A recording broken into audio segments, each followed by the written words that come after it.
Hi guys, welcome to my channel and an art journal tutorial. This one is perfect for beginners, but if you're not a beginner, you can watch too. I'm working in my Canson mixed media journal. It's 7 by 10. And for colors, I was inspired by what's blooming in my garden, these echinaceas or coneflowers, the orange and the pink. So I grabbed my file folders of gel prints and deli paper and collage papers and picked out things that were that color. Now this right now, what I'm ripping is made, it's a collage paper that I made by colorizing the rice paper. And I'll put a link to that and the stencils and anything in the description box below. So I'm just going to start my color story. I know what colors I want. I'm inspired by what was blooming outside my door. And I'm just going to pick different papers. There's rice paper, there's deli paper here. And I decided that I'm only going to use these two, even though I pulled several others. Because you never know, once you get started, where the page will lead. I like the ripped edges, although I do keep a straight edge to put along a straight edge. Sometimes it just makes it easier. And I'm putting matte fluid medium underneath and then again over top of the collaged items.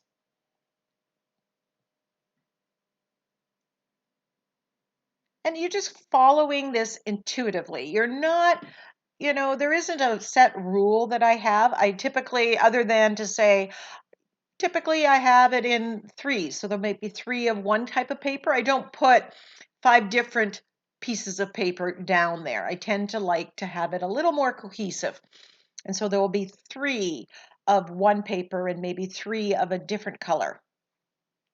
And for this size, that's about right because I'm always wanting to keep some of that white space.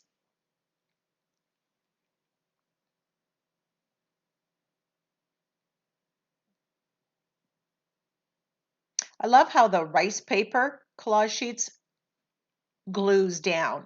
It's just a different texture. The deli paper has a different texture, tissue paper would, and that's going to add to your finished piece. So the leftovers here that I didn't use, I'm just going to leave them on my desk for a while and you'll probably see me doing them. This is Mixed Media 2 from Stampers Anonymous. It's a good basic set, and I just want to add some black markings underneath. And truly, other than picking what colors I wanted to go with, I had no idea for this page. But I know that once you get into the process, at some point, the page tells you what it wants. I know that sounds funny, but that's kind of how it feels. And I used archival ink, which is permanent. So if I'm putting wet stuff on afterwards, I'm not going to reactivate it. So I have orange, quinacridone magenta, and I'm going to mix those a little bit with white gesso right onto the page. I think I also have deep violet there. I'm putting gesso over the edges. The gesso, it's opaque, it blocks it off. The paint that goes on top of that is going to look somewhat different. It also is going to add some texture to your background in a more subtle way. And I'm just mixing.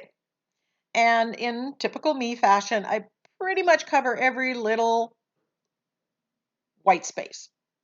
But don't worry, there's ways of adding white space in afterwards. The name of this piece is called Play, and that's what I encourage you to do. Just play, have fun. If it works, great. If it doesn't, you've had fun.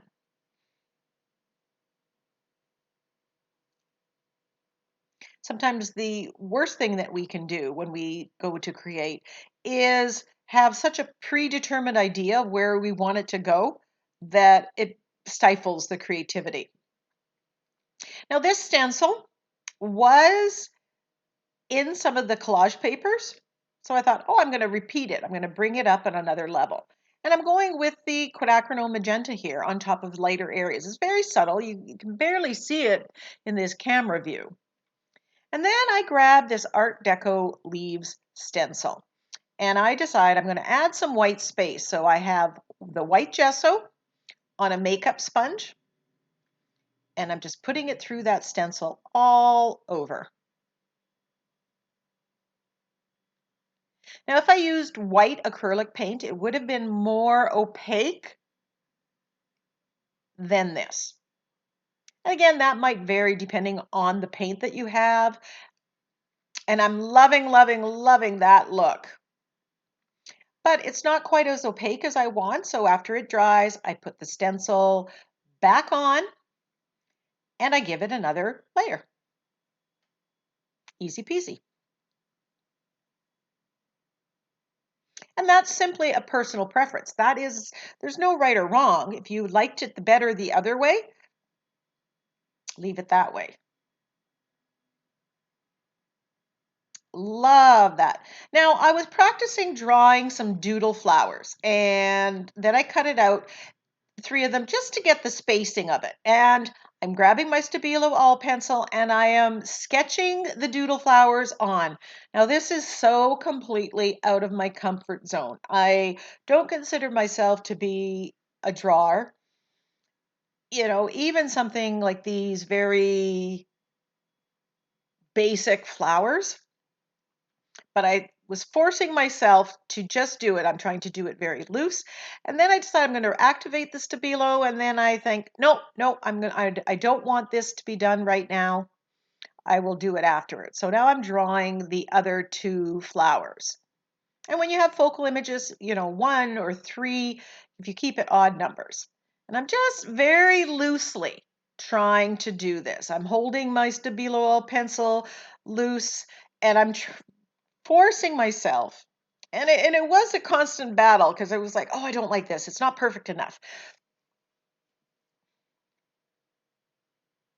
But I, was pushing through those anxieties, those worries, those thoughts of perfection.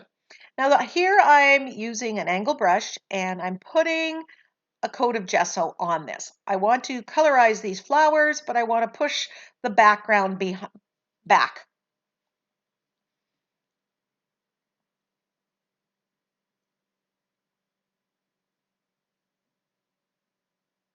And I find that to filling in spaces, I have a lot of luck with angle brushes. They just seem to be able to get in more effortlessly.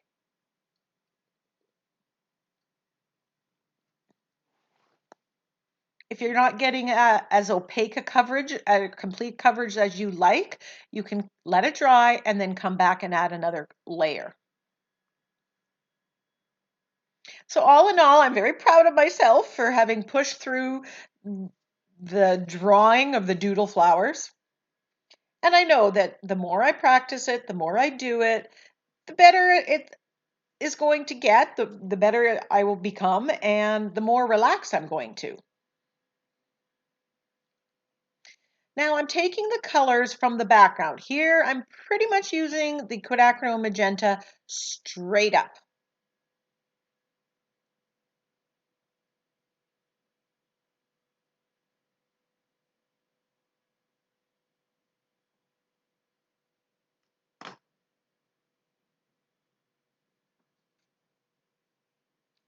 And then I'm putting some yellow in the middle.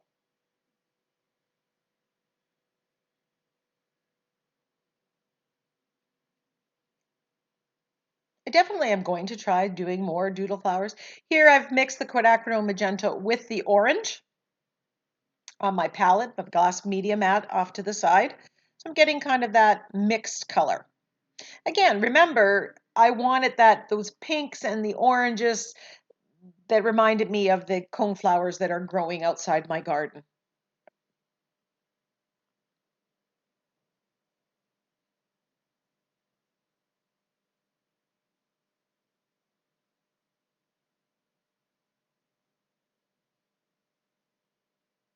I could have left those flowers, the doodle flowers, white. I think they would have looked okay just being white as well. And here I have some of the deep violet. I'm mixing with a little bit of the quinacridone magenta. So each of the flowers is its own shade. They're close, but not exact.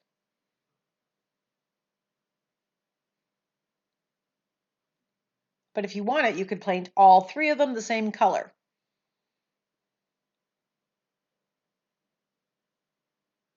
Now I'm taking the cadmium yellow, I believe it is, and mixing it with the gesso. I'm muting it down a little bit, but you could have left it straight up if that's what you prefer. I'm giving it a dry.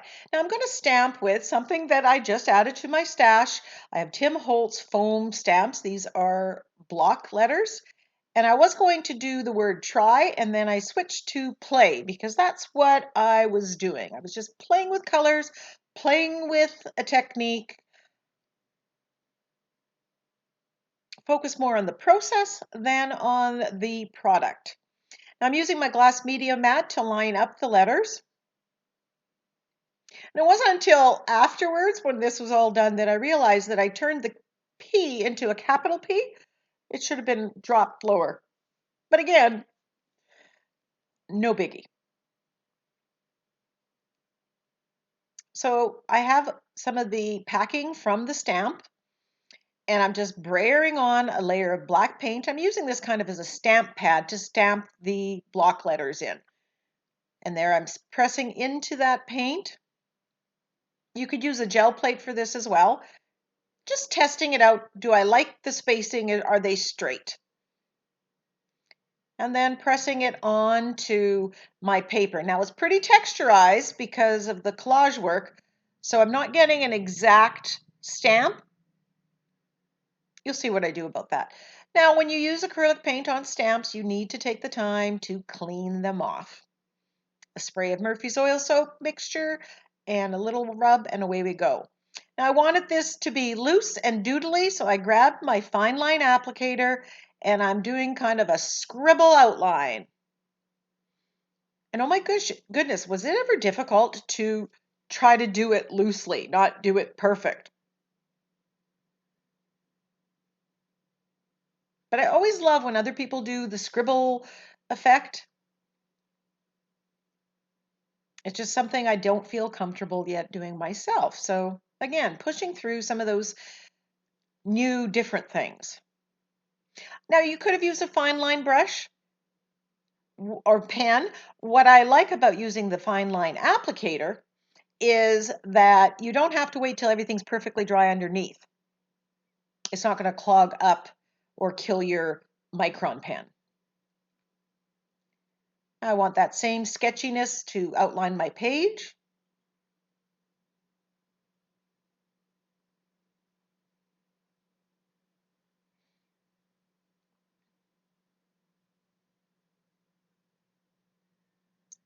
And making sure that I give this time to dry. Now I'm missing some of the black, so I'm grabbing that stamp, the dot one from the Mixed Media 2 set, and just adding some of that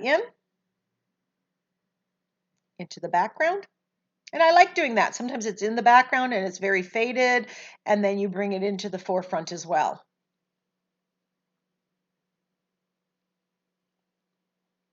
And well, a page wouldn't be complete without some splatters. And I just have paint mixed up in this little plastic container that's ready for splattering.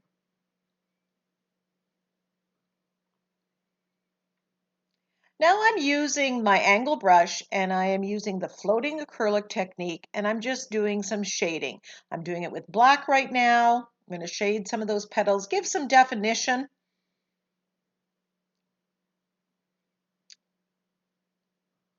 Now you could have done this with a Stabilo all pencil, just outlining the areas and then activating. And that would have been fine because everything on here right now is acrylic paint. It's permanent once it's dry.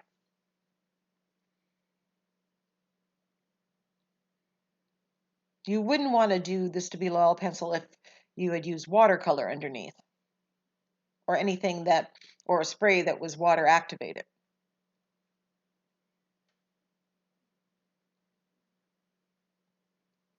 And by rights, I probably should have done the shading before I did the doodle work with the fine line applicator.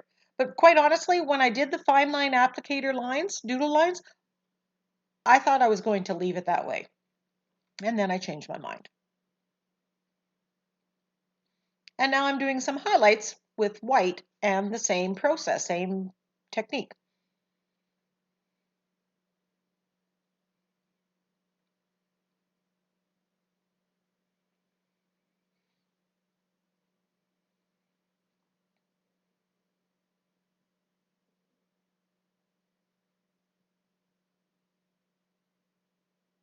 I'm absolutely loving the colors on here. The stencil work in the background with that art, those Art Deco leaves. And the color, I even love the doodle flowers. I really am glad that I pushed past,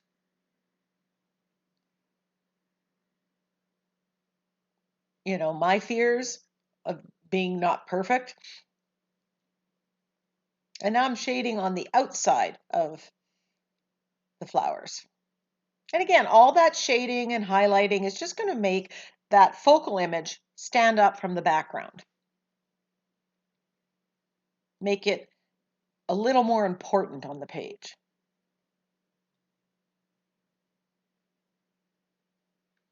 So the colors that were used here in the gel prints and the collage papers, as well as the flower, deep violet, orange, and quinacridone magenta. They make some beautiful colors. Then they're adding gesso, white gesso. Adding some line work.